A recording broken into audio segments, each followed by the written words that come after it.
কিছুদিন আগে আপনাদের ভিডিও করেছিলাম যে থাইল্যান্ডের জামরুল গাছে জামরুল সবে হয়েছে, ছোট ছোট কুঁড়ি ধরেছে। এখন জামরুলগুলো অনেক বড় হয়ে গেছে। সবাই ভালো করে দেখুন কি বড় বড় জামরুল গাছে হয়ে রয়েছে। এখনও কোনো গাছে জামরুল হয়নি। এই জামরুলটা বছরে 3-4 বার হয়, ঠিক আছে।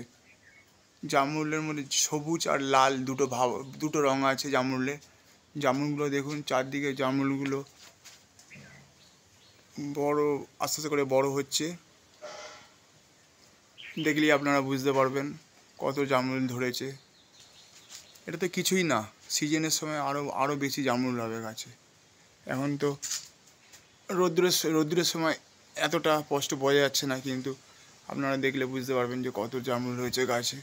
অসাধারণ লাগছে নিজের হাতে গাছ বসিয়ে সেই গাছে জামরুল একটা খুব ভালো লাগে। তবেই তো মজা পাওয়া যায় গাছ বসিয়ে গাছে ফল হলে। সুন্দর লাগছে, চারদিকে ফুল ভরে গেছে জামরুলের, সবাই দেখতে পাচ্ছেন আপনারা। অসাধারণ লাগছে ব্যাপারটা। নিজের হাতের গাছের ফল, সেই ফল যখন খেতে কেমন লাগে আপনারা বুঝতেই পারছেন। এত মিষ্টি জামরুল খুব কম আছে, পুরো চিনির মতো মিষ্টি জামরুলগুলো। আজ এই পর্যন্ত, থ্যাংক ইউ।